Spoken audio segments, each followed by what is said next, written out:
បើកទូស្ដាប់វិទ្យុតិចបើអ្វីសូមគោរពនិងជម្រាបសួរទៅដល់ទស្សនិកជនទាំងអស់បាទជាពិសេសតាមើលកំពុងមើលហ្នឹងបាទអរគុណច្រើនអាចៅតាមើលទៅតាមើលតាអត់មានដតដោយអាលីង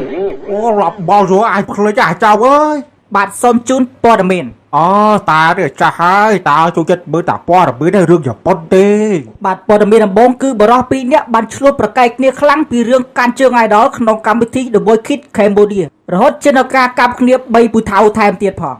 ចុះអារ៉ាគេសាហាវជើងឯទៀតវិញហ្វេនគេតាហ្វេនគេអញ្ចឹងបានសាហាវដល់ថាហ្នឹង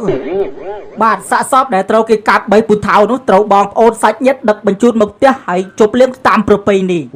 វ៉ាឡោបល់យកឬងាស់មួយទៅមួយដឹកមកជប់លៀងបាទខ្ញុំមិនដឹងដែរតាបាទចំណែកជនដែរដល់ត្រូវប៉ូលីសវាយខ្នោះមេជើងដឹកបញ្ជូនទៅបន្ទប់ KTV ច្រៀងរាំយ៉ាងសប្បាយអាចចាអ្នកកាប់គេដល់មានចាប់ដាក់គុកគេចុះអត់ដឹងដែរតានេះព័ត៌មានកសេបើអញ្ចឹងខ្ញុំអានតាមគេតាងាប់អាយ៉ាព័ត៌មានឯនេះឯសក្រៃជឿថារបស់នេះបាទគឺករណីមួយទៀតគឺក្មេងជំទប់ម្នាក់អាយុប្រមាណ60ឆ្នាំបានធ្វើអត្តឃាតខ្លួនឯងគឺចងកជាមួយនឹងដើមត្រាវបានស្លាប់ភ្លាមៗនៅកន្លែងកើតកូនចុះព័ត៌មានឯនេះផ្លែកបែរចងកមួយដើមត្រាវងាប់ដែរខ្ញុំមិនដឹងដែរតាខ្ញុំអានតាមគេអសេដែរតា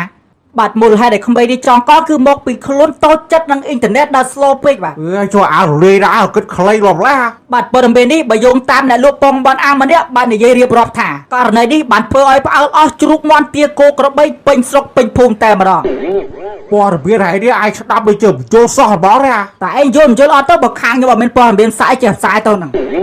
បើអាគីបាយចង់និយាយថាផ្សាយវិញមិនព័ត៌មានពិតអីចុះបាទតាខ្ញុំចេះផ្សាយលេងទៅតាកុំឲ្យអត់ការងារធ្វើបើអាគីបាយឲ្យខំតែតាមដានស្ដាប់វា